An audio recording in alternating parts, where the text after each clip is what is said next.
Oke, kali ini kita akan bahas salah satu buku paling terkenal dan paling keji dalam sejarah.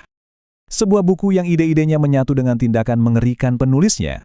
Kita akan coba bedah Mein Kampf, karya Adolf Hitler. Nah, ini jadi pertanyaan utamanya. Apa ada ide yang saking beracunnya sampai harus disensor, atau justru satu-satunya cara untuk melawannya adalah dengan memahaminya? Kisah Mein Kampf ini jadi studi kasus yang unik dan sangat mengganggu untuk pertanyaan ini. Coba bayangin, fakta ini luar biasa loh. Selama 7 dekade, pemerintah Bavaria secara aktif menekan peredaran buku ini. Tentu bukan untuk melindungi hak cipta Hitler ya, tapi untuk melindungi publik. Mereka secara efektif mengubah undang-undang hak cipta jadi alat sensor, sebuah langkah yang hampir nggak pernah kejadian sebelumnya. Ini membawa kita ke bagian pertama. Gimana caranya sebuah buku yang pernah didistribusikan secara massal malah jadi salah satu teks yang paling ketat dikontrol di dunia pasca perang. Kisah penekanannya ini sama menariknya dengan isi bukunya yang, mengerikan itu. 12,5 juta. Sebanyak itulah jumlah eksemplar yang dicetak sampai tahun 1944. Dari buku yang ditulis di penjara, Mein Kampf jadi bacaan wajib di Jerman era Nazi, dikasih sebagai hadiah nikah, dan disebar luas. Jadi ini bukan karya yang nggak dikenal. Dan kontras antara popularitasnya saat itu dengan upaya penghapusannya setelah perang, wah, kontrasnya tajam banget. Nah, ini pertanyaan kuncinya. Dengan 12,5 juta kopi beredar, seberapa besar dampaknya? Ternyata, sebelum perang, responsnya campur aduk. Banyak yang cuma menganggapnya ocehan ekstremis, buku yang nggak bisa dibaca karena gaya tulisannya yang jelek dan kebenciannya yang vulgar. Mereka pikir, nggak mungkin orang ini beneran berkuasa. Coba kita lihat beda perspektifnya. Di Jerman, tokoh seperti Theodor Heuss meremehkan ancaman itu, berpikir sistem politik bisa menjinakkan Hitler. Tapi pengamat asing seperti jurnalis Tetens membaca buku itu dan justru melihatnya sebagai, cetak biru yang mengerikan untuk perang dan genosida. Mereka melihat rencananya dengan sangat jelas. Bahkan setelah perang pun butuh puluhan tahun loh bagi para akademisi untuk menanggapinya dengan serius. Awalnya buku itu dianggap, ini buku dangkal, isinya ngawur. Tapi seiring waktu, para sejarawan sadar kalau mengabaikan buku ini artinya mengabaikan kunci untuk memahami ideologi dan niat Hitler. Sekarang, buku ini dianggap sumber primer yang super penting. Oke, jadi untuk benar-benar paham, kita perlu melihat buku ini sebagai 3 hal sekaligus. Ini bukan cuma sekedar ocehan ngalor ngidul ya. Ini adalah argumen yang terstruktur dengan rapi, disajikan sebagai kisah pribadi, lalu dikembangkan jadi filsafat universal, dan akhirnya jadi rencana aksi politik yang konkret. Kita mulai dari bagian autobiografinya.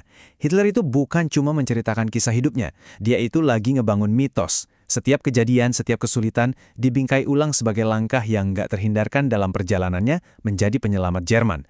Ini tuh propaganda yang dibungkus cerita pribadi. Menurut Hitler sendiri, 2 periode inilah yang membentuk ideologinya. Di Wina, sebagai seniman gagal, dia mengklaim di sanalah dia paham 2 kekuatan yang dia yakini menghancurkan dunia, Marxisme dan Yudaisme. Terus, di parit-parit Perang Dunia Pertama, dia menemukan tujuan dalam perjuangan yang membuatnya melihat kekalahan Jerman sebagai pengkhianatan pribadi. Nah, kutipan ini menurut Hitler jadi titik baliknya. Waktu terbaring di rumah sakit setelah serangan gas dan dengar berita kekalahan Jerman, dia mengklaim saat itulah kebenciannya berubah jadi ambisi. Baginya, kekalahan itu bukan kegagalan militer, tapi akibat tikaman dari belakang oleh kaum Marxis dan Yahudi. Di momen itu, dia menulis, misinya menjadi jelas. Pengalaman-pengalaman yang dia klaim ini bukan cuma cerita kosong. Hitler membentuknya menjadi sebuah ideologi yang komprehensif, kerangka untuk menjelaskan, segalanya tentang dunia. Hitler itu secara gamblang pengen menciptakan sebuah Weltanschauung, sebuah pandangan dunia yang total. Dia tahu, untuk mengalahkan Marxisme yang juga menawarkan penjelasan total tentang sejarah, dia perlu menawarkan ide besar tandingan yang sama kuatnya. Dia bukan cuma mau kekuasaan politik, dia mau merebut pikiran dan jiwa orang-orang. Nah, inilah inti logikanya. Bisa kita pecah jadi 3 pilar utama. Pertama, alam semesta adalah arena pertarungan tanpa akhir. Kedua, unit dasar pertarungan ini bukan individu atau kelas, tapi ras. Dan ketiga, yang paling penting, ada satu kelompok, orang Yahudi, yang misinya adalah menentang hukum alam ini dengan mempromosikan ide-ide yang dia anggap lemah, seperti kesetaraan dan perdamaian.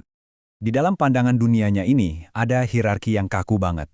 Di puncak ada ras Arya, satu-satunya sumber kreativitas sejati. Di bawahnya ada ras lain yang bisa meniru tapi nggak bisa berinovasi. Dan di paling bawah, sebagai kebalikannya Arya, ada ras Yahudi yang dia gambarkan sebagai kekuatan yang murni merusak, nggak bisa menciptakan apapun, dan hanya bisa hidup dengan memangsa orang lain. Kutipan yang bikin merinding ini nunjukin dimensi metafisik dari antisemitisme Hitler. Dia nggak melihat ini sebagai perjuangan politik atau ekonomi biasa.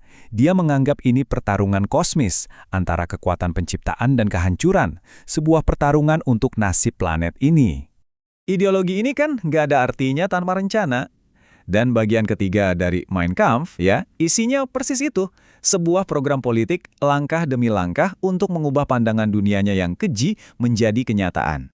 Yang bikin kaget itu, seberapa belak-belakannya dia di buku ini. Bertahun-tahun sebelum berkuasa, dia menjabarkan urutannya dengan jelas. Pertama, hancurkan demokrasi di dalam negeri.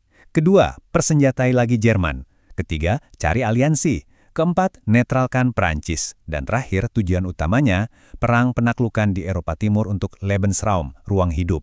Semuanya ada di situ, tertulis jelas buat dibaca semua orang. Nah, ini bagian yang paling gilanya. Hitler membingkai seluruh program penaklukan dan genosidanya sebagai tindakan membela diri. Dalam pikiran yang penuh konspirasi, dia bukan sedang melakukan agresi. Dia itu lagi meluncurkan program tandingan untuk menghentikan konspirasi Yahudi global yang ada di kepalanya.